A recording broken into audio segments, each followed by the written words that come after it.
having that emotional intelligence is important. Yeah. Like especially for men, like a lot of times we suppress our feelings for whatever reason. Whether it's like, oh, I don't want to seem like a punk or like not man enough, or like when a man feels like he needs to cry and let it out. What you're doing is you're telling yourself, I have these emotions built up.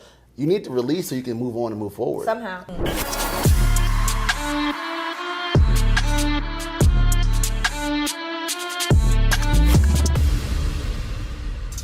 What's up, guys, and welcome to another episode of It's Giving. I am your host, Sarah Fontenot, and today, y'all are in for a treat, okay? Not only is this man super intellectually smart, but he is a savage businessman. He provides for his family. He is hilarious, super competitive, but loses in a lot of games. I shouldn't throw that shot because I know now he's going to try to come for me when you guys see who it is. But I am so excited and honored. Guys, he has built multi-million-dollar businesses. He has helped other people change their lives. We want to get to know the man behind the business. Can you please help me welcome Corey Arvinger?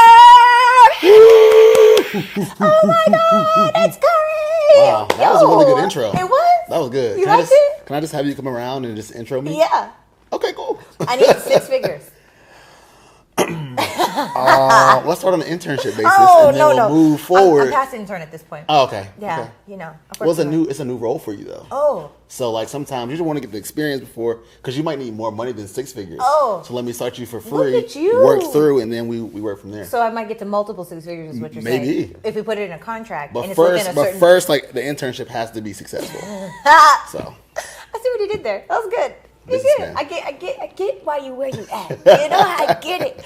So Corey, I have to ask you. And first, I want to say thank you so much for coming to It's Giving. Of course, love it. So excited to have you here. I'm so excited. And I have to ask you. You know, if this chapter in your life were called It's Giving blank, what would this chapter be called? And you have to say It's Giving. It's Giving Ghetto. Oh. It's Giving Ghetto. I was not expecting that. I'm working way too hard. I'm doing too much right now. It's giving real ghetto. Yeah, that's what I would say. It's ghetto out here. It's ghetto, man. There's just so many things about it's ghetto, but Yeah. we'll get into that. I'll just start with it's giving ghetto. Because I didn't. Be prepared for me to say anything. I'm guessed over. That was it. Mic drop. Okay. So tell me, what does that mean? It's just like, being an entrepreneur, and we go through these ups and downs and highs and lows, and I've had the highs of highs, and I've had the lowest of lows. Yeah. And I felt like at this point I wouldn't be working as hard as much every day, but I am. And sometimes I feel like I have to almost start from square one to rebuild where I need to be and where I want to be the right way. Yes. So that's why it's just ghetto. It's ghetto out It's like here. because you gotta actually do it. Yeah, like I gotta still do. I have to was do. past this. Yeah, like I could give somebody else that. Yeah. But I'm doing it, so it's ghetto. Well, number one, I want to say thank you for your transparency. Of course. Because I do think that there are a lot of entrepreneurs that think once you're up, it's just up, and it's like no, once you're up, It's like it's hard to get to success, but it's harder to keep it. People don't talk about that enough. Oh my gosh, that's a big thing. Like it's easy. I don't want to say it's easy because it's not easy, but there's blueprints to getting there, right? Yeah. Like everybody is do this step A, B, 1, 2, 3, whatever. Yeah. But nobody talks about how to sustain it after you get it. And I think Yeah. that's a place we miss so often. Like once you make $1 million, how do you manage those finances? Woo. How much is for taxes? How much we don't talk about those things. Only how to get it, and then we let you go into the wild. Goodness. Can I just say, when I first started inside a business, this is years ago, I thought all of the money that I made, because it was my business, I owned it, was my money. Yep. So I'm spending like I'm making net. I'm actually overspending than the net profit that I had. But there's gross. Yes. You know what I mean? Like there's a difference between net and gross. Ooh, simple things. Gross is like, this is the big number. Net, it gets a little more like this. Yeah. Right? So if I'm already overspending, it's like, not ready. So they don't teach us a lot of things. They don't, and that's why it's important for us to have financial advisors. Yeah. You look at the NBA contract and they're like, he's on track to make $55 million this year. Small flex. No. Not me. I don't have an NBA contract. But you have a contract with the NBA. Sure. Small big flex. Okay, we go. But I was really talking more on the player side. Okay. A player gets signed for $55 million. Everybody's like, oh, he's making $55 million, but that's not the case. He's not making $55 million. Not at all. He's making like $29 million after taxes, after he pays his agent, after he pays this person, buys this person the house, buys that person, exactly. And a lot of them spend the money that they don't have. And what ends up happening is you hear about a player that played in the league for 12 years that's bankrupt. You're like, how was he bankrupt? Well, he bought 4 houses, and then he did this, and then he did this, and his agent had to get his cut. Then he had one bet. It's just... it's ugly. And I think, too, it's like you don't even think of all the costs. When you buy a house, you're always going to have property taxes. 100%. So if you have a $10 million, $20 million, $30 million house, you're always going to have a $5,000, $6,000, $7,000, $8,000 property tax, right? So even when you've paid the, I paid off the $30 million, you still got to pay $8,000 a month. And if you aren't making consistent money with that, it's not looking good for you. So I do feel like, and I want to ask you, because one thing that I love about you, Corey, is I've seen the success that you've built, support Black colleges. Shout out to y'all out here just doing it, making things happen. I've seen your brand literally everywhere. I've seen so many celebrities, influencers, everyday people rocking your brand. But what I love is that every time I see you, you're in a graphic tee and shorts. Like it's not like you are literally Apple Watch. You know what I mean? Like you really are like, and that's crazy because you see millionaires out here, and it's like, okay, I gotta have the Rolls Royce, I gotta have the Rolex, I've gotta have the designer this, the designer that. How do you stay out of that trap? I'm just living my own life. I like to be comfortable. Yeah. So, like, for me, being in certain things don't make me comfortable. And when I'm the most comfortable, I'm the most effective. So, I'm not dressing for people to be like, oh, look at what he got on. Yeah. I'm dressing so I'm comfortable so that I can properly execute. Ooh. Like, that's it. And so, this is my normal fit. I call this my work uniform. Yeah. And if I can't wear my work uniform, then I can't be a part of whatever it is I need to go to or, this event or whatever. I like to wear what I like to wear. Yes. And I think, they're like, oh, you don't have a Rolex. I mean, this doesn't count. Rolex don't count my steps. Like I need to be able to see my text on my watch if I need to. This don't do nothing. I can barely even tell the time. Okay, I don't remember the last time I looked at a watch and actually looked at the time. I will literally look at my watch and still pull up my phone and be like, just to see the time. What is this for? This is easy, man. Literally just art at this point. Look at but my phone, my watch don't do that. Now the feds are listening. My watch ain't I did not make that much money last year, just in case the IRS is watching this. But I like to be practical. Yeah. Now there's things I do, like I love shoes and sneakers. Yes, you do. So I'm always wearing like any shoes, and they don't have to be like Jordans or designer. Just anything I like, I'm gonna get. Yeah. So I do spend on things like that. But as far as like clothes, like I like representing HBCUs, even if it's not my own personal stuff. I like to wear it because I really live the life that my brand stands for. And so anytime somebody sees me, we might have a conversation about this shirt. I didn't go to Grambling or Tennessee State. But I can talk to you about some of their history, which leads to me talking about my brand, which leads to a potential sale. So. Wow. Sometimes I feel like when I have conversations and people they'll be like, what college did you go to? I'm like, I'm from Canada. Yeah.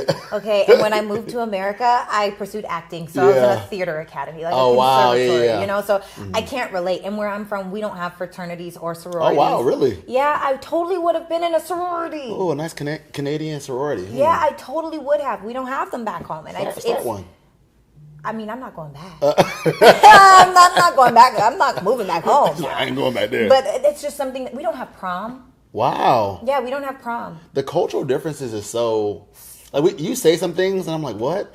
And or like I ask you about a TV show or a song and you're like, what? Yeah. And you just don't realize that it's really that different. It's so different. The reference points are different.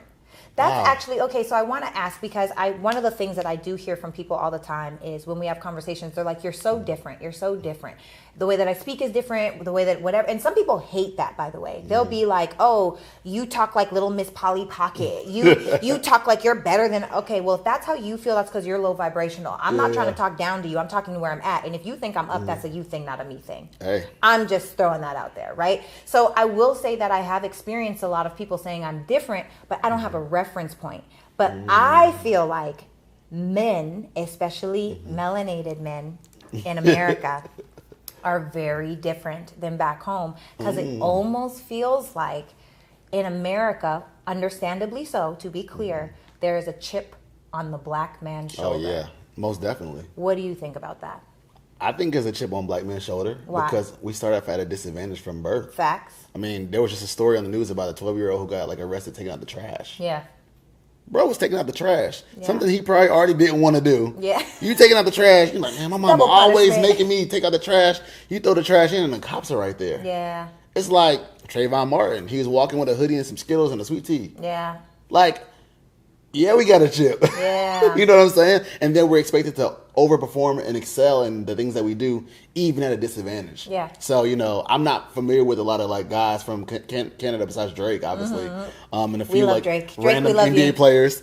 But like, you know, for me, I've always felt like I had a chip on my shoulder just from jump being black man in America, then coming from a single parent home, and then like being like not the tallest, and then like everything has been against me, I feel like. And that's what drives me a lot of times. But how did you overcome that? Because I feel like that's the difference, right? I feel like there are a lot of people that operate from the chip on their shoulder. Right. And I also feel like the men that have the chip on their shoulder oftentimes are much more feminine. That's true. You know, they don't know how to take a lead, but they demand other people to follow them. And it's like, how do you expect me to follow you when you don't even know where you're going? And you don't even know who you are yet. You got this chip on your shoulder that's blocking every blessing. Yeah. What do you think? I mean, I agree. I think for me, like, it's all about your why, right? So everybody says that, and it's kind of cliche now because so many people say it now. I know, but it's cliche because it's true. It's really like, for me, like, I watched my mom work 2 jobs. Like, I watched like us, and we never like struggled. My mom made it feel like we were good, but I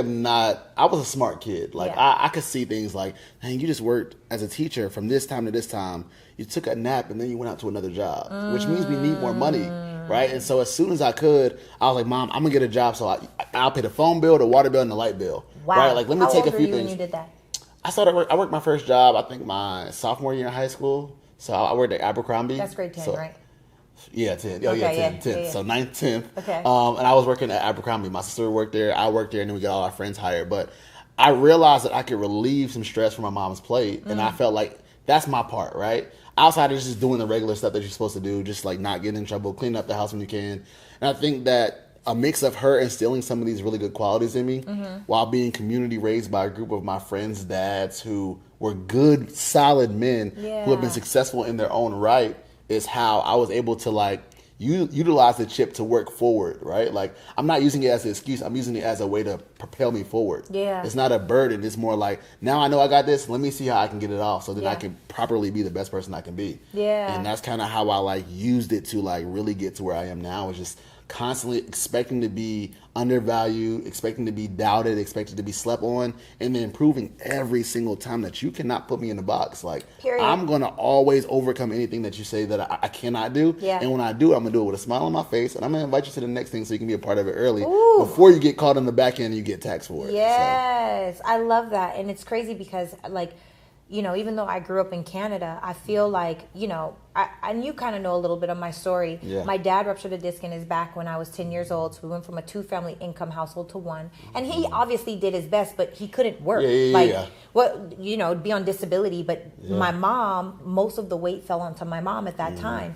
And so she had a full-time job. She had, she was going to school full-time, trying to get her master's in engineering. She had all of us kids. My dad, who had injured himself her own life, and trying to make sure that we weren't homeless. And so it's crazy because I do feel like kids that are raised in challenge, kids that are raised in kind of like poor situations, it either makes them or it breaks them. It's either like, okay, this is not going to be my life, or, well, this is just the way life is. Yeah, 100%. Right? And we get to decide, like, who are we going to be? And so I do feel like, you know, my family, we at the end of the day, we understand love and connection is what's most important. 100%. So we really love on each other. Like, the things are nice, but that doesn't define the relationship. But man, I think about the times when I remember waking up in the middle of the night, and it's probably, I hope I don't cry. I will totally ruin my makeup. Cry off a lash. Oh, sheesh. That needs to be waterproof. Sheesh. $2 extra, it could be waterproof. Oh my God. I need to look into this. But I say that to say that I remember when I was 10 years old, it was the middle of the night. It was probably like 2:00 in the morning. And, I woke up to go to the washroom. Now, the washroom is directly across the hallway from my bedroom. Okay. But I heard something in the kitchen. So if you were to if you go down the hallway to the right, the kitchen is to the left and the living room is to the right. Okay. Right? So I'm going down the hallway. So I hear something in the kitchen and I'm like, oh, let me go see what this is. Right? Terrible nosy. life choice, by the way. Yeah. Terrible. 2:00 in the morning, noise in the kitchen. Lay back down, pretend like you sleep. For sure. I'm Canadian, right? So anyway, so I go down the hall And I'm like being so quiet, trying to make sure I don't hit the spots that squeak on a carpet. Oh, you know all the spots. All right, know the spots. Oh my God. So I'm creeping down the hallway. And then now when you go into the left to the kitchen, there's a fridge that blocks the view of the dining room table, right? So I peek around because that's where the sound is coming from the dining room table. 2:00 in the morning. And I see my mom. Every time. I see my mom, Jesus, sobbing, like literally sobbing over her homework, like just crying. And in that moment, I didn't want her to see me because I was like, oh, this is her being quote unquote weak. Oh, this is her not being strong. But I didn't realize until I was so much older that was actually one of the strongest, like the most strong I've ever seen my mom, because in a few hours she would have to be up to get the kids ready to go for school and taking care of my dad and go to work and all of these different things. And it's crazy because in that resilience, when she would still have smiles on her face, she'd sing this song in the morning, get out of that bed and wash your face and hands, get into the kitchen and make the pots and pans. Oh, wow. And so, and so she always showed up with such great energy and poise and love and joy, when it's like, yo, you were just sobbing by yourself in the middle of the night, you know, and just thinking of all the worries and the things and the stresses and the bills and my dad and the kids, and we were all bad. Or at least I was bad. I can see that. I didn't cut no breaks, okay? So I think about literally in those moments, I'm grateful that I saw what resilience looked like.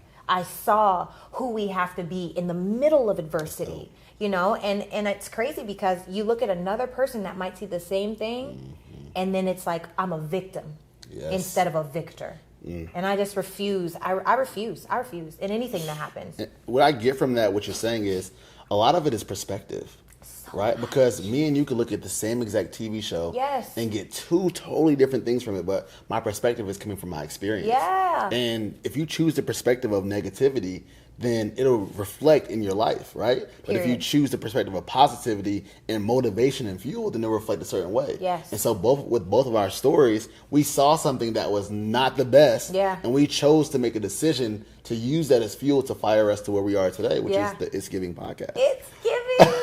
So it all worked out, right? It all worked out. But you know, I think that people say they're a circumstance of their situation. Yes. But in reality, you're a circumstance of the way you look at things. Period. Right? Because I can come from the same neighborhood with same circumstance as person B. Yeah. But we just end up with two totally different life paths. Yeah. But I chose to use that as fuel. Yes. And to never want to be in. I remember what it looks like, and I love when I see hear the players about the NBA players who lose the finals and they stay on the court to watch the other team celebrate because they want to remember how they felt. Like they're like, oh, I ain't gonna lose this again. I saw how I felt and I want to be there. They use it as fuel versus somebody who might go in the back and feel all types of bad and stuff. Like, nah, I'm using this to fuel me to the next thing. And so I think perspective is huge. It's so big. You know, we were having a conversation and it's literally like the way that you look at things shapes your entire life. Yes. The way that even with people, like for me, I feel like I've gotten to a space in my life where when people really disappoint me, I can differentiate, oh, okay, this is trauma. Oh, okay, this is bad experience. Oh, okay, this is projection. It's not even necessarily that this person is a bad person. Right. It's that you got stuff over here and I actually know that has nothing to do with you. Yeah. You know, and so that's good. That's a superpower. Yeah, I have to. Everybody doesn't know how to do that. Oh, you have to. Yeah. Otherwise, you're constantly going to be offended, and that's one thing. When you take offense causes you to be bitter, causes you to be resentful, causes you to be envious or jealous. All of the low vibrational things. I don't want that for my life. Yeah. So I'm gonna let you be all of those things. You can be the bitter, the jealous, the envious, the resentful. And that's for you. And if that's what you want to hold, that's your own poison that you're drinking. That's true. I'm choosing not to. Yeah. Right? So inside of the experiences, like perspective is everything. Being able to say, you know, it's not this person, it's that thing that's in that person, but I'm not going to define them with it. I'm just going to separate myself from it. And you know what? We don't have enough of those conversations. Like as black men, I know recently everybody's talking about therapy and it's so important. Yes, I because need therapy. Even though I felt like I didn't need therapy necessarily, I wasn't going through anything that I felt like, oh, this is therapy worthy. But when I was talking to my therapist, she was just asking so many questions. And when I was answering, I'm like, I never thought about this question this specific way. Yeah. And I realized a lot of times why I was so like, don't sleep on me. Like I got this chip I'm about to beat. Like I realized it all stems back to my dad and the lack of relationship that I had with him. And I never hide things back to him. I just always felt like people were sleeping on me. Yeah. But like, I always felt like that because from birth, I felt like, you know, oh, I wasn't good enough. Oh, you left because of this. Yeah. And so understanding that by getting someone else's perspective Yes. allowed me to say, okay, I'm not really mad that you didn't choose me. I'm mad that he didn't choose me, but you're getting the backlash because this is the current situation. Yeah. And I think if we just go to therapy and like, you know, and just talk. Yes. Just release things that we don't talk to with our parents or significant other or whatever. It'll just allow you to just understand self better. And when you understand self, then you can make the proper moves in life to not be in a position where, you know, you're hurt or you don't know how to handle certain situations. Yes, that's so good. I always use this analogy. I speak, obviously, you know, all over the Professionally. world. Yeah. A little flex. But I speak and I love diving into identity work. I love diving into how to get out of our own way, and I love analogies. Yeah. And so I use this analogy of, you know, we've all heard the tale-told story, however you say it, tale-old story, whatever the saying is. Whatever they say in Canada. Yes, we've all heard the story of the kid who's so excited to see their dad, and dad is coming on Friday at 6 p.m. to pick them up. And so their bag is packed 5:30. They're sitting at the couch looking out the window just waiting on dad to be there. And dad doesn't show up. You know, by 6:30, the kids start saying like, well, why isn't dad here? Like, what's going on? Did I do something? And then those questions turn into, did I do something wrong? Is it because of me? And so what happens is, well, it's okay. This time it's okay. It's a small offense. They're going to cry, you know, didn't get to see dad, no problem. Well, the next week when that happens, the same thing. And then the next week and months of this happening, what starts to happen is those questions start to turn into statements. It goes from, why is he not here? Is it something I did? To, he doesn't respect me. He doesn't love me. He doesn't care about me. And now we have created this story of where we feel like we are less worthy, or we've created a trauma. That trauma has created these different things to now we're treating other people in different ways. Now, this is the reality in our lives as adults. We are the dad. Yeah. And we are the son. Yeah. We are the person that is constantly letting down our inner child. We are the person that is constantly making those promises to ourselves. Again, I'm going to be there next Friday. I'm going to make it up to you. We're going to go for ice cream. And we don't even show up. How many New Year's resolutions have we set? And it's like by February, it's like, oh, well, by the there first goes week of that. January. Oh my God, right? So I feel like so much so that we have to get clear that oftentimes too we are the problem. 100%. Because it's the stories that we created. You know, some of the biggest letdowns in life is you letting down yourself. Like, that is so many people's biggest letdown. Yes. And then you tend to blame someone else for you just letting yourself down because you can't look at yourself in the mirror. Yeah.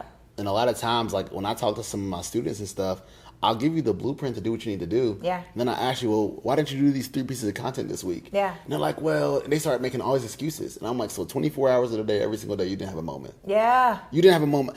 Let me tell you how my day went. And let me tell you how much content I did. Period. And then they'd be like, well, I guess I could have did that. You could have just stood there and put words over your head. Yeah. Just record the content. Yes. But so many times we're in our own way and we are Making looking for excuses. someone to blame. Yes. But you just got to look in the mirror. That's the best place to look because you'll see a lot. Even if you don't want to see it, you'll realize what's the problem. Yeah. I always say, every time you say I can't, insert the word won't. Instead of saying I can't afford that, I won't afford it. Yeah. I can't do that. No, I won't do it. Yeah. I can't be like you. No, you won't. And you shouldn't try that. You should be like you. Yeah. You know, like it's so funny when we start thinking about the English language and the ways that we just discredit because we don't want to have accountability to self. 100%. Oh man. People love dishing out accountability to something else. It's the easiest way. It's the easiest way to get through it. But if we actually start holding our own selves accountable, like I think that's the difference between like me and somebody who maybe have the same idea, the same goals and same dreams is like I'm self-aware and I'm able to hold myself accountable. Yeah. Because once you do that, then you make room for change. Ooh. You make room for progress. Yeah. But when you suppress it, then you just make room for lack of, to not be as great as you could be. And I don't want to be average or mediocre. So you're gonna have to have some really hard conversation with yourself in order to get to the level that you really want to get to. Yeah. So it's one of those things where I think self-awareness is really important, along with perspective, along with this current situation. And when you mix a bunch of things together, it's gonna give what it's supposed to give. Period. It's giving. Okay. I want to try to keep inserting that as much as I can. Yes. I love that. So I have to ask you, because you are successful. You're super monetarily successful, but you're spiritually successful. You know, you're doing the work to work on who you are, not just on what you do. Yeah. And I have to ask you, does that make dating harder? Oh, man. Because the more self-aware you are, I feel like, you know, your dating pool starts to get a little small. Yeah. I mean, we have these conversations all the time. I know. I'd love the people to hear it. Yeah. I mean, dating is tough to me. Dating in Atlanta specifically, but just dating in general. Yes. So, like, I'll give an example, because I was in a relationship for 4 years, right? And we broke up November of last year. So I hadn't been in the streets in 4 years, you know? And it's difficult because people date so differently now. Yeah. And social media is such a crucial part of, like, dating and just, like, understanding people and the way people show themselves. And so for me, it's been really tough, because before, when I was dating, I didn't have much. And I say quotations because I'm grateful for everything I had. But comparative to today, myself would say I didn't have much then. And so I feel like, listen, I'm just me. You either like me or not. You know, there's no money to show. I was driving like a 2006 Mazda. Like, it wasn't anything flashy or anything. So if you liked me, I knew you genuinely liked me. Yeah. Now, you know, being quote unquote successful and seen as successful, I'm not sure your intentions. And so, one, I have to be able to use judgment and discernment, which is something that everybody doesn't have. But I've been blessed to be able to really feel like I can have a good discernment of people. Yeah. Then, you know, just like people lack the ability to have conversation. Like, just because we disagree don't mean we can't have a conversation. Ooh. Like, you can have your own opinion. We don't agree on a lot of stuff, me and you. Yeah, facts. But I also talk to you about the same stuff, You're because going to tell me your point of view. Exactly. And I'm going to hear yours, and it's going to be like, all right, cool. Period. Like, Moving on, yeah. But so many people, like, they can't have conversation. Yeah. And what ends up happening is, me and both of our feelings are hurt now because we just didn't communicate properly. Right. We ain't got to be enemies. Right. Just communicate what you want. I'll communicate what I want, Yes. what I think, what you think, Yeah. and then let's go from there. Yeah. So you say, I want this, this, this, this. Okay, I know I can't provide this, this, and this. Yeah. But if that's a non-negotiable for you, then we'll move along. Right. Right? Like, but if it's not, and we can, okay, well, how about you give this and I give this? I'm like, you know what? I think this is I'm willing to try this. Yes. And I think so many people miss those steps. Yes. And I think that lack of communication comes from a lot of childhood stuff and just never having to express it. But, you know, being somebody that's seen as successful in dating, it's really tough. And then my standards are high. Yeah. I'm picky, right? Like, I know a lot of women, I got high standards. Me too, right? Come correct or don't come at all. Because when I give you myself, I'm going to give you my all. Yeah. Like, I've proven to be a provider. I provide for my whole family. That's proven. Yeah. Right? Like, this is not stuff I'm making up. Like, I do this. I've done this for you. I've done this all my life, right? Yeah. So I've done that. You've seen that I'm successful. I have a good personality. I go to church. I do the things that people say a man's supposed to do, you know, but just meet me somewhere. It ain't got to be halfway. Yeah. Just meet me somewhere to give us a solid basis, right? Yeah. And then let's go from there. So, what does that mean when you say meet me somewhere, solid basis? Yeah, so a lot of times I feel like, in my experiences, women, they ask for things that they wouldn't even do for themselves. Like what? And I'm not even talking about monetarily. Okay. I'm talking about, like, just even, like, being intentional, right? Or, like, you know, set up a date and do this. Or, like, I want you to do this and I want you to be like this. And then when, like, you can't ask that of them. Yeah. It's like they only want you to do it, but then I want you to be a better communicator. But then you hold things in until it's too late. It's like,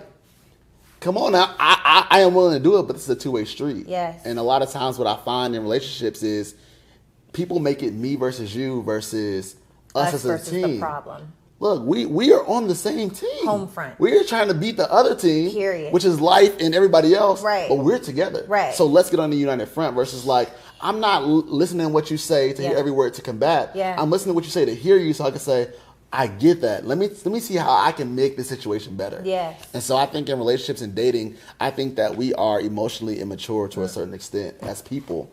And so it's hard for us to have those tough conversations. Yes. It's hard for us to be vulnerable. Yeah. And even for me, as I've experienced certain, I'll say, dating trauma, it's hard for me to open up sometimes too. I'm like, how much do I want to tell this person? Like, how successful do I want them to think I am, right? Or, like, how much personal information do they need to know my mom lives here? Like, do they need to know, like, I have a dog? Like, even something so simple, like, because I'm just unsure. And so I think that, and then also to the last point for this is, I think we're in a a day and age where we play the game of who can care the least. It's like, who can care the least? Oh, I don't care. I'm going to wait 3 days to text him back, and then I'll text him. It's like, if you like me, why are you doing all of this? Because I actually like you. I hate that. It's how it is. Who can care the least? Who can care the least? People are like, okay, you didn't text me back for 3 days, so I'm not going to text you back for 3 days. Instead of being like, okay, maybe they had something to do, or maybe they weren't feeling well. That sounds so young. But we're emotionally immature. So it sounds young because people are acting young in this day of age of dating, and it's been pretty difficult. Wow, I mean, who could care the least sounds tragic. Yeah. Sounds like give me obsessed energy. I need obsession energy. Now you don't have to text me all day, call me all day, right. but I need to know that you are feeling me. Like, let me, like, come get me. Oh my God! So I had this one guy that said, every man I talk to is successful, right? Yeah. Monetarily speaking, and then on top of that they have to have character and all of these different things. Right. He said, essentially he was saying that he's rich, come and get him.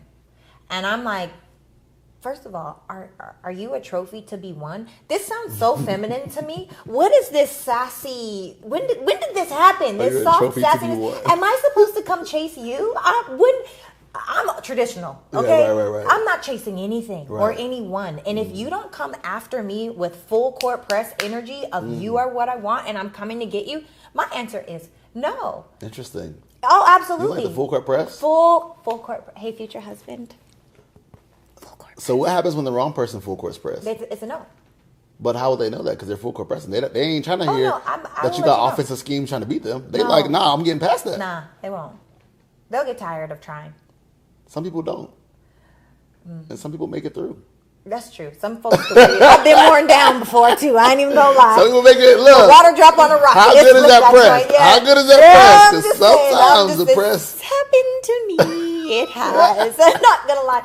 But now, speaking of therapy, my therapist, so obviously, I'm dating. Yeah. And I'm single because I'm single till I'm married. 100%. And my therapist helped me understand that I was really moving like I was in a rush because my dad is sick and I want my dad to walk me down the aisle and I have all these dreams and if I'm like grieving, what if this doesn't get to happen and all these different things. But the truth of the matter is what is for me is for me. Yeah. And my dad, a man that loves me, like this man loves me probably more than any other man could ever love me, right? My dad would rather me be happy with someone that is aligned and actually there for me than for me to frivolously get married to the person that says I want to marry you and then I'm unhappy. And if that means that he's there or he's not, I know that my dad would rather me be happy 100%. In the long run, right? 100%. So I just feel like now I don't rush anymore. Like I'm inspecting. You show me, show me that you like me and not my prototype. Because I think what a lot of women do is we get lonely or we want to have I'm not a warm body. Somebody, if you text me at 10 o'clock at night, I'm not responding to you. Right. You have warm body syndrome, go find a warm body. It's not me. I don't want any parts of that. But what I do want is a person that is intentional about getting to know me. I want to see the effort. I want to see the intention. I want to feel. And then what happens is it comes right back out of me. Yeah, 100%. Because now it's like the law of reciprocity. 100%. Right? Now I'm giving back. But I do want to say, I feel like there's a lot of buzzwords right now. And sometimes when things are buzzing really high, people lose the actual meaning of the word. So it's words like narcissist, words like gaslighter, words like emotional intelligence, right? And so I think about emotional intelligence and it's like, okay, well, this is very important to have because now you have the emotional capacity to understand what's happening. Right. But I think what's more important, or at least as important as emotional intelligence, is emotional regulation. That's good. Because now I can see what's happening, but how do I respond to it?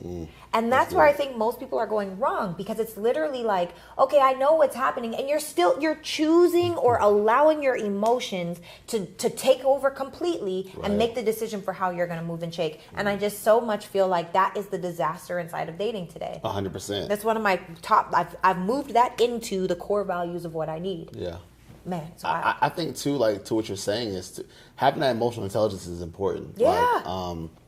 Like especially for men, a lot of times we suppress our feelings for whatever reason.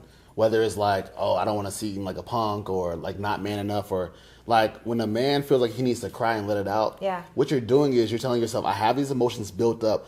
you need to release so you can move on and move forward. Somehow. But holding in is going to turn into whatever you turn things into, whether it's anger, whether it's depression, whether it's whatever, you're blowing up on people. Yeah. And it's so important for us to really get in tune with our feelings and let it go. Let it out. Release that energy. It's just energy just balled up. Yeah. And someone's going to catch the wrath. Yes. So I'd rather go ahead and just let it out now when it's at level 1 versus letting out level 10, and the effects are much more detrimental to me or what I'm doing with my relationship. Yes. And so, I think we have to stop making it seem so uncool to like be ourselves and show emotion. Yes. Because not only are we affected, but the people around us are affected. And if you say that I want to be in a relationship with this woman and I want to love her and spend the rest of my life, you have to communicate with her. Yes. You have to show, look, this is how I look when I'm vulnerable.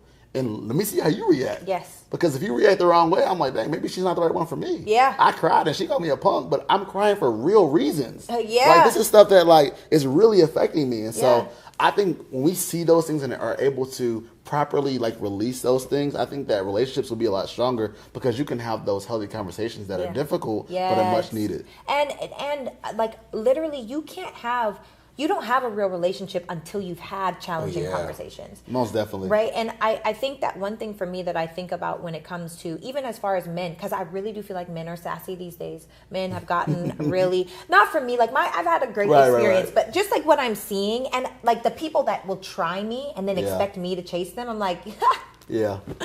I can agree. Laugh, a lot of it is really, it's getting crazy out here. It's sassay. Yeah. You're also in Atlanta too, though, so it's a little more sass in a lot of places. Oh my goodness gracious! I'm like, ooh, okay, all right, okay. But I say that to say that, gentlemen, okay. Let me. I want to talk to the men. If y'all wanna know about a woman, interests, commitment, and longevity all require effort. Mm-hmm. If a woman is not clear that you're actually interested in her, why would she commit to you, and how would you have longevity? Right? There has to be a level of effort. And I feel like I don't know, I just feel like there needs to be meetings for men about traditionalism. And, I'm not saying meetings. There needs to be something. There's got to be some kind of lesson, because I'm not, and look, this is the thing. I'm not saying women need to be in the kitchen cooking. Personally, I'm like, we could eat out. We could have a chef. We could have cook nights in. Like, I'm not saying never cook in the kitchen, but I'm just saying, if you're going to cook in the kitchen, it's like, oh, this is great. I'm not saying you have to have these gender roles. I'm not saying that, but I am saying I just want to see more masculine men. Right. I think a lot of times, and to this generation in general, the lack of fatherhood is very evident. So like a lot of us didn't have fathers. So now that we are men, we're using poor examples of what it is to be a man. Damn. Right? You're looking at the rappers and the ballers and what you see. I mean, what we're fed to see. And so, a lot of men don't know how to change a tire, right? Like, a lot of men don't know how to do very simple things that our grandfathers know how to do. Yeah. Right? But, they had their dads in their life. Those are people who stayed together for 40 years, even when things weren't working out, because that's what you did back in the day. It was like so negative to get a divorce. Now it's like instant divorce. Something go wrong, you are not sticking through it.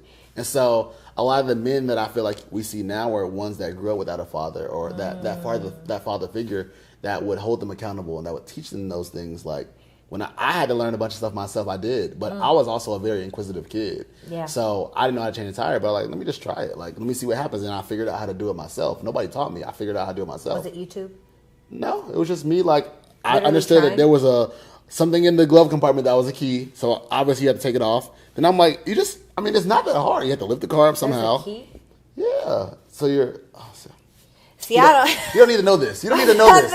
So somebody just don't steal your tires off your car, because that could happen. That would be terrible. So that's why the tires are locked on for real? Yeah. On every car? I would like to think so, yes. I would like to think so. Yo, that's actually genius. Yeah, so like, especially some of the older cars, you go in the glove compartment, there's like a little... I guess it's called I don't know, but it's like a key, and you put it over it and then you like unlock it. Okay, I have to give this plug right now, because this is so funny.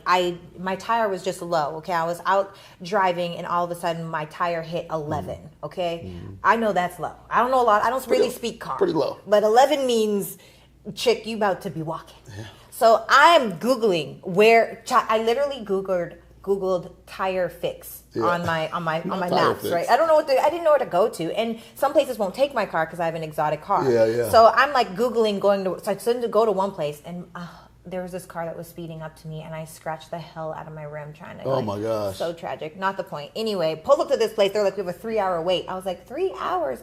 So then they sent me down the street. They're like our other business. So I just have to shout them out because not only were they clean, not only were they so kind. I got so many kind, sweet compliments the second that I walked in there. Not only were they like, it was just great. It was just such a great experience. They were so fast. I was in and out in like 30 minutes. Oh, wow. I got it. I think it's called Tire Shop Marietta. I'm gonna tell you right now. Tire South. Oh, I love Tire South. Tire South. You're probably never gonna see this. Maybe I'll clip it and send it to you. You said it was the one off Marietta Marietta Street? South on Marietta Boulevard. Yeah. When I tell you they were so I love that Ernest, major shout out to Ernest. Ernest was so great. They were so efficient. They were so kind. It was so clean. It was so easy. There are people sitting in there working on their computers. I was like, am I at a Starbucks? Yeah. They had their little snacks out and available. I didn't take any of the snacks because it's all sugar. But I say that to say that it was such a great experience. It sounds like you'll be back next week. I mean, I hope not. I hope that I don't have to change Seems like my you'll tire. be there pretty often. But if I ever have an issue with a tire, I'm going there. Yeah. I am going there. I also use that place. So Do you? On Marietta Boulevard? Yeah. The same one? Same one. I'm never going anywhere For that else. same car, too. Oh, Yeah. what? They're one of the ones that will touch it. Yeah. So look, guys, if you need to change your tire in Atlanta, Tire South on Marietta Boulevard. There's a lot of Tire Souths, but this one, the first one, wasn't the same. Same company, but like it wasn't the same. And I scratched the hell out of my rim. That's probably why I feel like it wasn't the same. I was like, ugh. that was one off Howell Mill. Had to be. It was off Howard. It was. I'm so like literally. You remember when we were kids? You would fall and scrape your knees. I still got scars on these knees. Right here. You see this? I still have scars on my knees from when I used to like scrape my knees. That's how hard I scrape my rim, but it's not going to heal. You know, most women's rims are pretty jacked. First of all, don't put me in that box. That right turn is a killer. Oh my! It wasn't a right turn; it was a left turn. Those two, any turn really. This person was speeding so fast. It scared me. And Man, I looked at my mom's rim. My mom's hubcap is like half cut off. I'm like, how did half of it come off and not all of it? I don't understand. A hubcap. That's the full. Like, it's like half off. I literally noticed it today. That's like the rim that's like a saucer, right? Yeah, it's like the thing you can put, like you can change that in and out. Is that the point of a hubcap? Sure. Like they look cool? To protect and look cool and yeah. What do they protect? I think they just protect, I don't know, I guess they protect the bolts. Too? No, that's not keyed on. You can pull those off. Oh. I'm like not the like car person, but like I'm definitely not. I just know that in the older cars, a lot of people change in and out their hubcaps. Oh, so you might see some hubcaps. shiny plastic ones. Yeah, and you hear like if you ever see it. Oh Lord.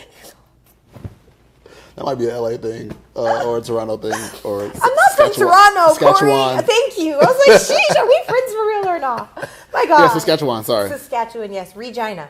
What? City. What's it called? Regina. Oh. I said it right. They call it the city that rhymes with fun. Yep.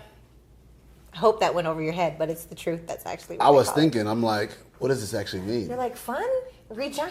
Those don't You said it rhymes with fun, but is it fun though? Oh, okay. I'm just trying to make sure. Because if I want to go, I just want to make sure I know what I'm getting myself into. There's not a lot. It's outdoorsy. Yeah. You know, it's like Little House on the Prairie. Well, based off some of our conversation, I could tell that it's not a lot going on. No, it's a great place to raise a family. Great place to raise a family. You know, you don't know some of the childhood movies that I think you should know, and so that concerns me for raising a family there. That's touche. You know, it's different. Me and Sarah have conversations. I'm like, Drake's going on tour with Little Baby, and she's like, who? I'm like, Little Baby? She's like, who? I'm like, you don't know who Little Baby is and you live in Atlanta? She's like, no. And I'm like... And then there's the other baby, and then I found out that he spelled his name with a D and not a TH. Yeah, the baby. That was upsetting. Yeah, these are conversations we have. That's grammatical audacity. I'd be so upset talking to you sometimes. I'm sorry. Look, I'm pissed off. Like, eat him alive. What? Just for you never heard of the baby? No, I don't listen to rap music though. Like I listen to Drake. I really enjoy Drake, but I don't want to listen to anything degrading. No, I understand. I'm just not interested. It's just like not knowing. You know, I'm not interested. Even like it'll be like a movie. I'd be like, you ever seen Friday? You'd be like, Friday? Like, what's that? I've definitely seen all of them. I'm just saying, like, that was an example. But there was a movie we talked about, and I was like, you never seen this? And you're no, like, nah. you know, I know that it's like a cultural thing, but I feel like that's a part of the culture I'm not interested in because I feel like it does nothing but degrade women. Some things. Yeah, and I'm talking about more movies, not music, but yes, music is terrible. Like the media, agenda of the media is to make our men softer, is to make us think that all the things that matter are things and money, is to degrade women, money over everything. You know, get your hoes. Like, no, I'm not interested.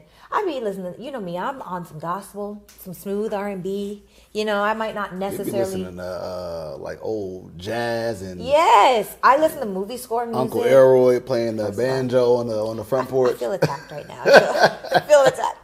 Yo, we was driving to church and she was putting on some music that I had never heard of. I'm like, what are we listening to? It was gospel. I know. That was Travis Green. It was just gospel I never heard of. I'm like, let me tell you the remix of this song. How you ain't never heard of Travis Green? I heard the songs that was remixed from Travis Green. I was like, that was a better version of Travis Green's song. This is the original, just so you know. Travis Green, I love you. I would love to have you on my pod. Yes, I would love to have you on my pod. And I love your story. It's very inspiring. We'll send it to him. Yeah. I'm clipping up everything at this point. I just need royalties all around. Let's just do it. Entire South will come for that check. Drake. Listen, if he did Bobby Altoff's YouTube podcast, he'll do yours. Yeah, you know what? It's funny. I have a connection, right? And I was having a conversation about that podcast, and I'm like, what made him say yes? I know why he said yes. Why? A lot of people that like do things like that podcast specifically, they're just doing what's trending for their own benefit. So like when she did Funny Marco's podcast before that, it went crazy. And so Funny Marco's an influencer who lives in Atlanta. I love that. Who does the same kind of skits that kind of like Wayne does. Country Wayne. So, you know, some of the same, like literally the same in the same area. Yeah. But his interview was getting millions of views. And not that his doesn't normally, but like it was different. Okay. And so when someone like Drake sees that, he knows he's going on tour and he needs to sell tickets. Yeah. Well, you do that interview for that. Yeah. But then because Drake did it, then Lil Yachty did it. I know you don't know who that is. So then Lil Yachty did it. But then after Lil Yachty did it, Mark Cuban did it. Mark Cuban? First of all, Bobby. Yes. How did you get Mark Cuban? And guess how she had Mark Cuban? How? She had Mark Cuban in an old warehouse sitting on the floor with oil on it. Their feet were like a billionaire. I think he might He's close a to billionaire. it. Yeah. He's a billionaire. She had him sitting on the floor with just one mic. He didn't have water or anything. Like, it was just like, and he was really just in there sitting on the floor with her talking. So like, but it all starts with like an influencer doing it. It goes kind of viral.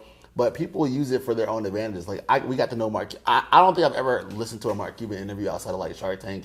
Maybe like a few things like close to something specific for me. Yeah. But I watched that whole interview because like she has this thing where she acts like she doesn't know anything about you and stuff. Yeah. And so it was just interesting to hear how he responded to somebody like that. Yeah. Because he's such a like businessman. And so not to talk about her, but I say all I have to say, if she can get the interview, so can you. And we put it out to everybody because listen, why not, right? Why not us? Why not? Why not us? Why not? And I think that we all deserve that fair chance because we're doing the work. So. You know what I just love, low-key? You just did a whole training. I hope y'all didn't miss that. You just did a whole training on influencer marketing. Oh, come on now. Literally, well, you are one of the GOATs inside of influencer marketing. You go viral so much. Every week you go viral. There's no one better than me in influencer marketing. You better talk your stuff. I don't know anybody that can get the amount of people I got for free. For free. Now, should we have him talk about this? Should we dive into this? Listen, I'm always prepared for that. Go ahead and drop a bar. And then we're going to get back to you because I don't want to talk about business. Yeah. Well, for me, like, influencer marketing is extremely important, and it's the way that my business grew. Yeah. Right? So, obviously, multi-million-dollar brand. We can grow businesses, support Black colleges, yeah. We can grow businesses organically, grassroots, paid media, all these things. But to have a celebrity really endorse you and feel like they're part of the brand is the key. And so I've been able to get so many celebrities because I'm building real connections in real time. So we've had like Tiana Taylor, we've had Chris Paul, we've had NBA MVP Giannis Antetokounmpo, we've had Ari Lennox and Post Malone and Vice President Kamala Harris. Like, You name it, we've gotten them. Wow. Right? Like, and I have this wall in my office of all the people that I've ever gotten. And sometimes I look back at it, I'm like, wow, I really have face-to-face interactions with all these people. Right. And they valued what I said and took what I had and put it on their platform or shared it, or even if they wore it and didn't post, they have it. And so I think for me, one little hack that I do when it comes to influencer marketing, I do my research, right? Mm-hmm. And it's called the 5 Ps. I'm not going to go into the 5 Ps, but one is plan. Come to my event and you'll find out. You will come. If you come, I'll talk about this. Yeah. But plan and prepare is 2 of the Ps. Mm-hmm. And so let's just say I'm going to pull up on an influencer. I know their family situation, like their mom, dad, kids. I know some of the causes they support. What did you donate to the last 2 years? I know like some of the struggles they have. I know some of the positive things. And when we have conversation, I find a natural way to tie myself into those. So for instance, Michael B. Jordan's brother went to Howard University, as did I. A lot of people didn't know that. But I do my research. So when I talk to him, the conversation is like, oh man, yeah, your brother, da-da-da-da. I'll make a comment about his brother. Like, oh, you know my brother. Oh, I went to Howard. Oh, you went to Howard? Now the wall is broken down from me being some random guy pulling up with a hoodie. Is like, oh, you know my brother. Yeah. And now it was like one of those things. And I didn't know his brother well at Howard. I mean, we spoke and stuff, but I wasn't like his best friend, but at the same time, I understand that family is important to you. Yeah. I understand that you donated to an LGBTQ cause. Yeah. So I can talk about that. Like, I can talk about how this is important to you versus this. And so a lot of people go for the ask and for the kill. I want to get this influencer. But how are you making their life a little better? How are you showing that you care about something that they're talking about? Because people offer them things all the time. Why do you stand out? Right. I stood out because I talked about something that nobody ever talks about with them. And so, just a quick little influencer marketing hack. We're going to bring him back and we'll talk business. Yeah.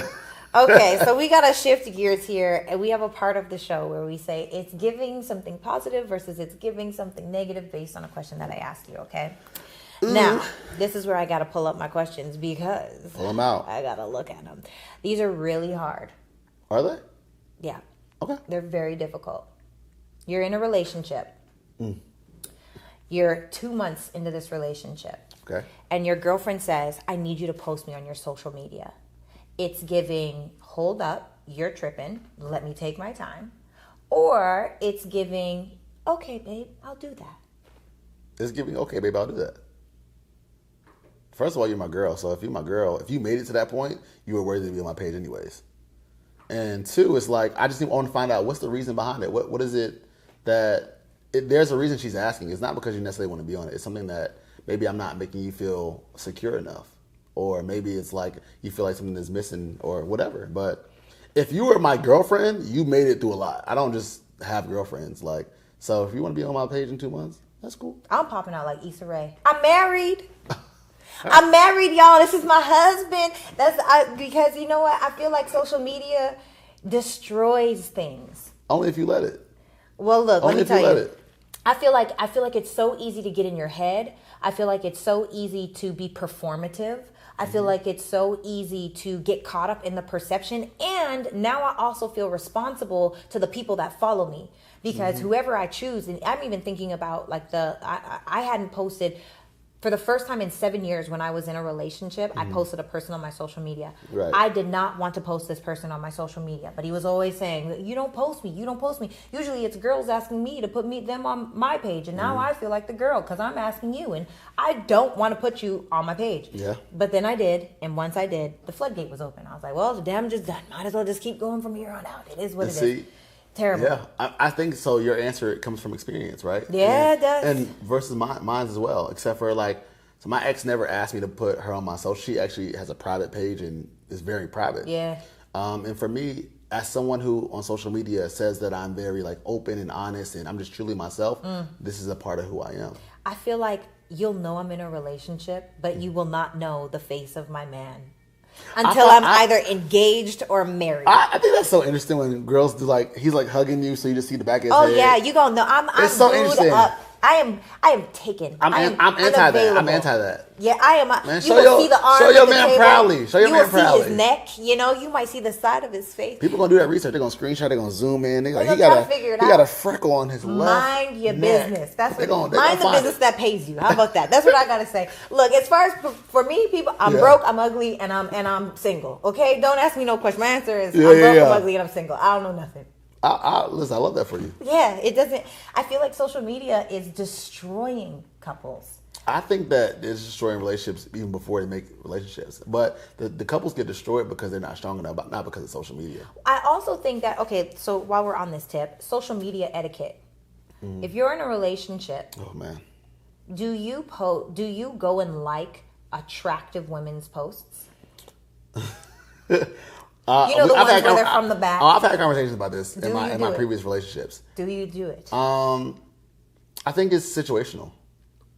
So listen. So I don't think that you should like just random people you don't know. Like, no, your friends, girls that you know in a bikini at the beach. If they're my friends and I follow them already, I don't see an issue. You gonna like their picture in a bikini? If I can't like their picture, I shouldn't be following them. But they're my friend.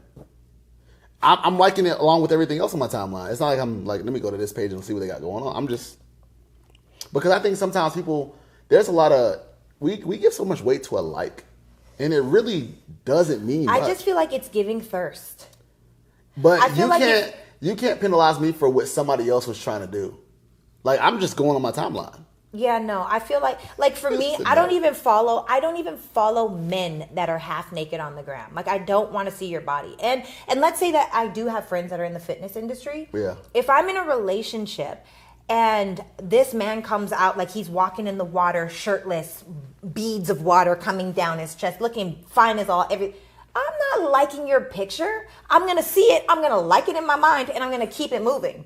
Same thing. No, you like it in your mind. Same thing. No, it's not the same thing. Because if I put my print on your picture, if my name is under your picture, it's giving thirst. No, all right. It's giving thirst. When I leave here, I'm taking my shirt off and I'm posting a picture. And First of all, Corey, if you don't like it, you're not real friends. No, I'm telling you, I feel like because I know men. That's another thing too. I know men in relationships. Yeah. It's the etiquette. I don't even understand. Why do people don't understand? It's etiquette. I think this is what I think really is about. I think it comes down to the conversation you have with your significant other. Because every relationship is different. Some don't care. Like, one thing I love listening to Mr. and Mrs. 2 Weeks Out. Because they talk about that stuff all the time. Yeah. And so he's in the industry where women are like wearing half short. naked. That's what it is. They're in workout gear. So for them, it might be really different from you and your relationship because of the industry or whatever it is. So I do think it's very specific to you and your communicate. Hey, I don't like this. So if you're doing this, now you're disrespectful to me. Now, I'm okay with this, but I'm not okay with this. I think that's the best way to do it. I think there needs to be a social media relationship talk. I think there needs to be with your partner is what I'm saying. Like, there has to be this is what I like, this is what I don't like, this is what I'm okay with, this is what I'm not okay with. Because there's a lot of things I am not okay with. Like, I am not, don't be in the DMs of any female. For what? About anything? For what? Hey, what's your email? I need this. For what? I need to send you. You don't have an assistant? No. Shut up, Corey. I don't. Hey, what's your email? For what? I want to work with you. For what? I want you to model my clothes. No.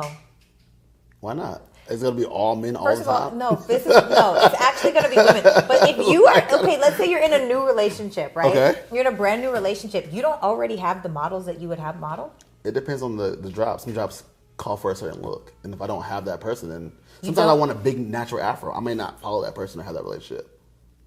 So you boots up. That's why you said it's ghetto. Because you're the person that has to reach out to all these people? Yes. So it's ghetto. We want it not to be ghetto. Oh, of course that's what we want. We want to be out of the ghetto. That's what we want. But sometimes you got to live in the ghetto to save a little money to get that nice apartment. I mean, this is a fact. I'm right there. That's where I'm at right now. So in this current season of my life, if you can't understand that, then you might not be the right partner for me. Okay, that's different. I feel like that is so situational though. But I'm saying literally, if you are a man in a relationship, look, some of y'all men in relationships in my DMs right now need to. I don't respond. Hold up. Thank you. No, it's so inappropriate. It's giving she's gonna snitch. No, I would never. I would never snitch. But you know what it is? It's giving another woman power over the woman in your relationship, and I feel like that is so inappropriate. Yeah, 100%. It is so inappropriate. We can agree on one thing today. That's that. Look at us. I'm so proud of us. Oh my God. Okay, so that was just question one. I only have one more question, and And then I have one more thing. This is the next segment. Oh, gosh. Giving has segments. Was there a commercial break in between? Did I miss that? No, the commercial was Tire. Oh, Tire South. What's it called? Tire South. I need you to know Tire the name South, of your Marietta sponsor Boulevard. for this episode. So grateful. Are they sponsoring this episode? No, they're not. You should reach out before it comes out. Influencer King! This is why multi-millions support Black colleges. I need 10% though. It's never going to happen. Well, you didn't get it in writing? It's a no. I'm putting it on document right now. I need 10% of this oh, my deal. God. Thanks. Of this video? No, the deal. Just the deal. Oh, the video. That's a good idea, actually. 10% of the video. Wow, in perpetuity. You see? In perpetuity. It's giving legal. It's giving perpetuity is my new favorite word. Oh, is it? You learned that recently? In perpetuity. No, not recently. I just like to say it. I like how to say it. Perpetuity. Love that for you. Perpetuity. Okay. In perpetuity, it's giving. I didn't like that. Like, that means forever it's giving. Yeah, I didn't like it. What? And it's my right to not like it.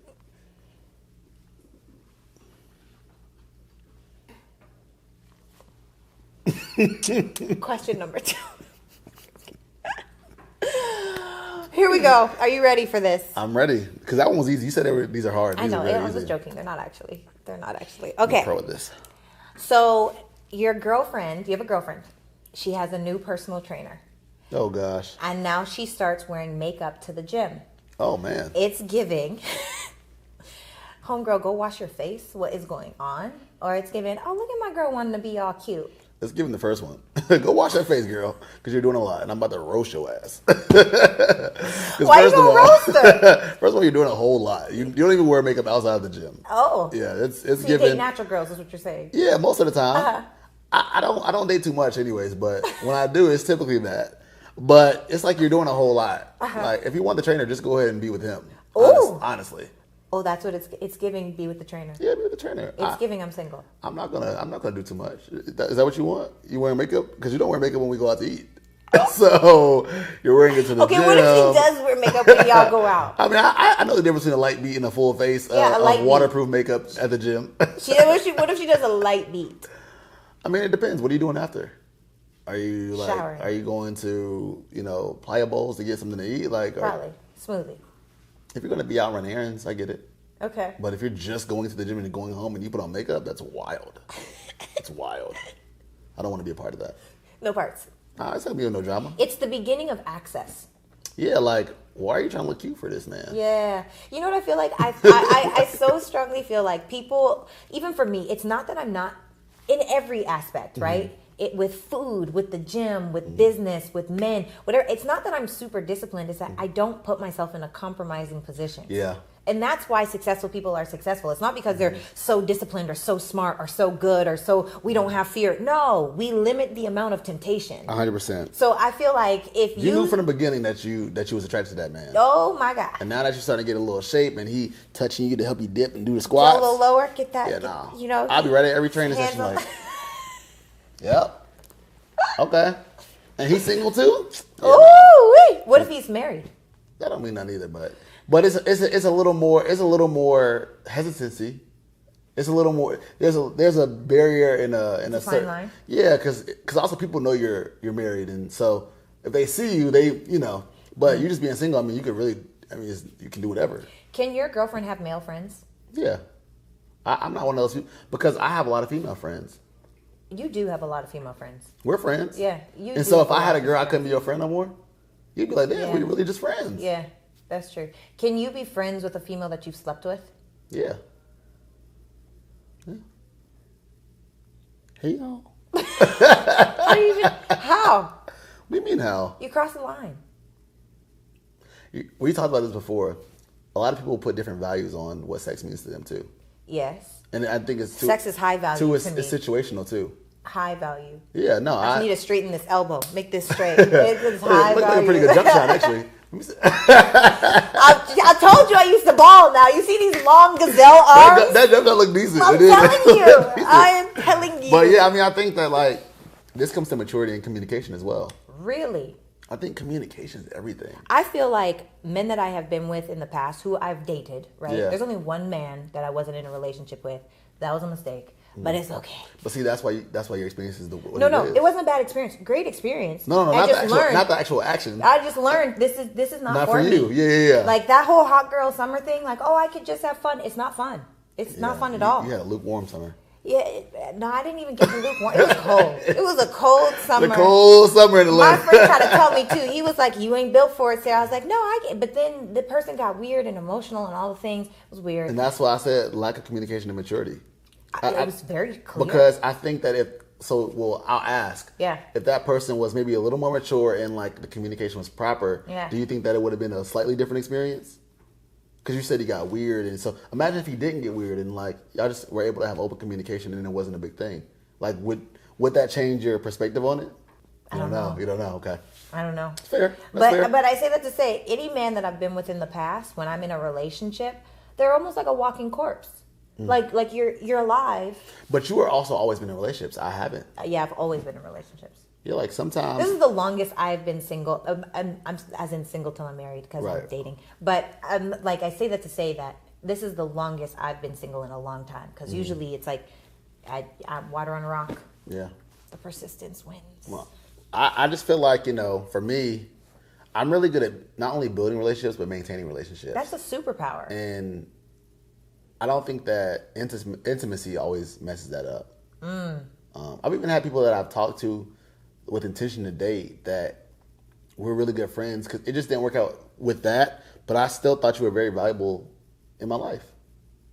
For instance, you came to one of my game nights, and like one of the people in there I like talked to. We never had sex or anything, but we talked. I'm like, who? And you're not gonna guess it, but we were so cool. It was like, dang, like I actually value your opinion on things, and I like having you around because you be telling me straight how it is. Yeah, I like that. I need more people like that. Yeah, and so we're just really good friends, and you would never know we ever talked before.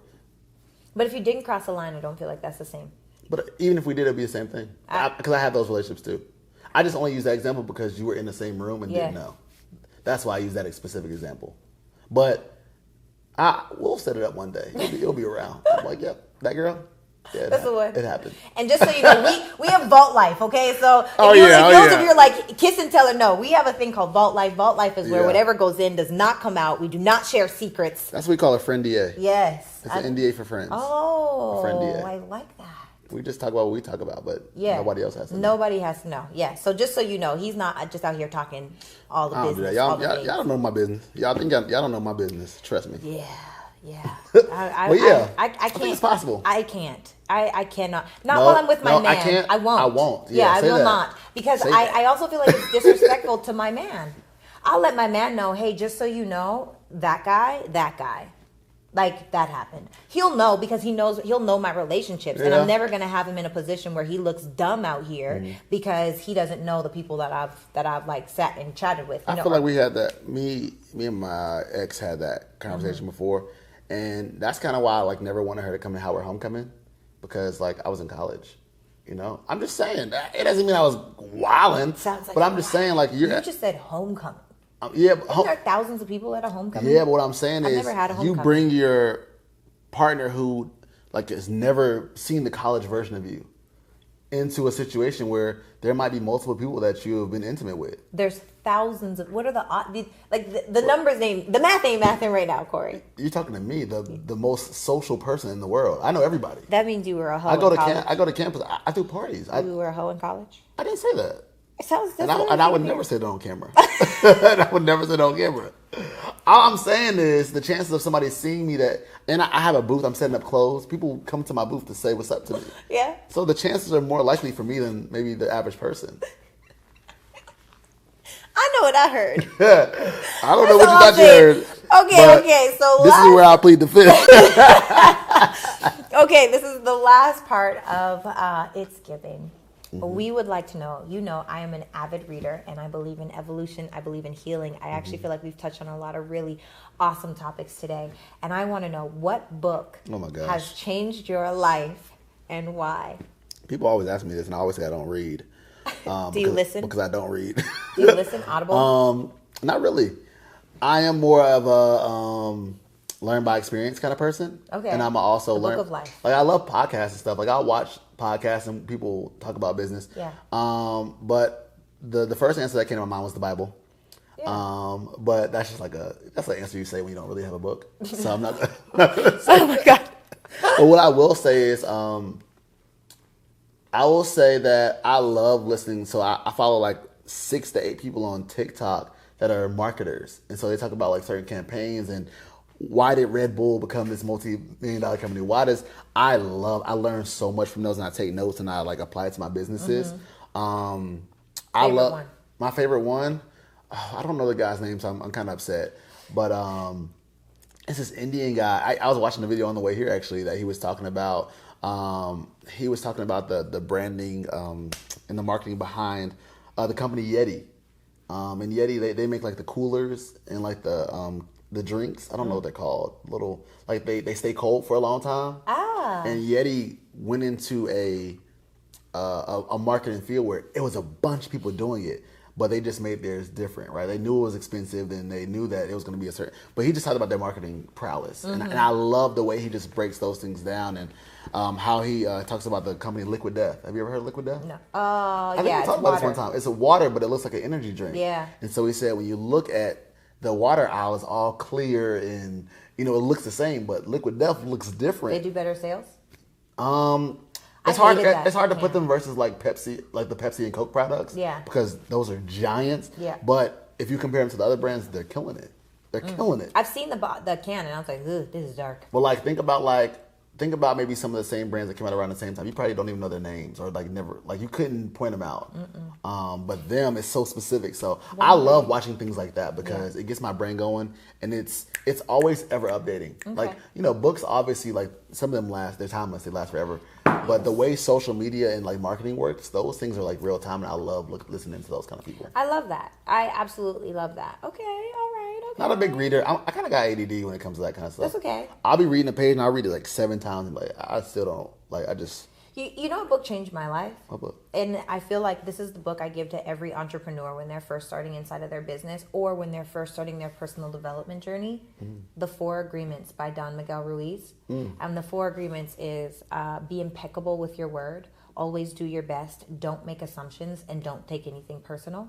And when you make that spiritual contract with yourself, and you understand when you do what you say you're going to do, meaning you're in integrity, because I do feel like where people really start to have resentment for self or resentment of others, or where they start to feel bitter for self or bitter towards others, is because there's a gap between who they're being and who it is that they want to be.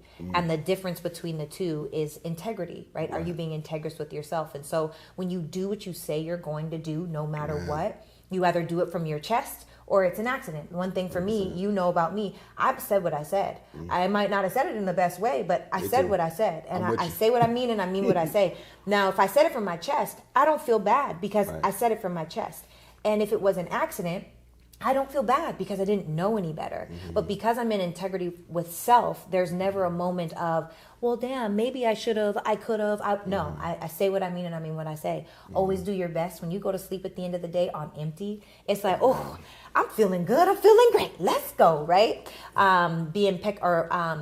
Don't make assumptions. How many times do we assume what everybody else is gonna do? It is so disappointing. But if you're just like, look, it is what it is. Nothing has meaning except for the meaning that we give to things. And then lastly, don't take anything personal.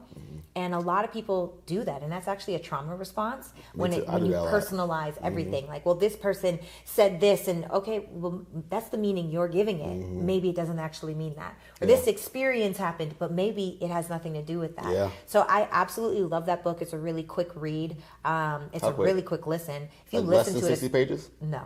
That's not quick. Well, it's like it's on Audible. I will listen to Audible. I will listen to Audible. It's a 2-hour book. You could literally listen to 30 minutes for 4 days and be done the book. Life changing. Now, the first half of the book it's very different from normal thinking. Okay. So it might be a little weird and a little wooey when you first start it because it's talking about the Toltecs and the people and the this and the that. But if you can get past that part and get into because it's giving all the context for the agreements. It's setting it up. Yeah, then it's really a phenomenal book. So that book changed my life. I got you. Like the paid for version. I got you. I got Audible. I think I used my free credits and then I didn't listen to the book that I got the free credits from. Do you have the book on your phone still? I'm not sure. I don't really open the app. Okay. I got your back. Sorry if Audible's a sponsor. Judgment-free zone. Judgment-free zone. No, I want Audible. I have so many books, and I to completion. Like, I actually listen to and read books. So anyway, that's the book of today. Thank you so much, Corey, for coming on the show and blessing us. Guys, today we got to hear about relationships. We got to hear some really quick influencer marketing, like high-key hacks. Like, let's hack this joint. We also got to hear about just being yourself and being okay with who you are and really designing the life that you want, deciding what's important to you. I hear that it is loving connection for you, and 100%. I am so excited for that, the way you provide for your family. I see it, the way you show up for your friends. I see it. So we are just so honored to have you on this podcast. It's Giving. Thank you again, Corey. Go follow him. We'll connect all of his links below. And if you have not yet, guys, nothing can stop you but you. You are bomb.com. Freaking phenomenal, but you got to get out of your own way. So thank you for joining us. Until next time, bye.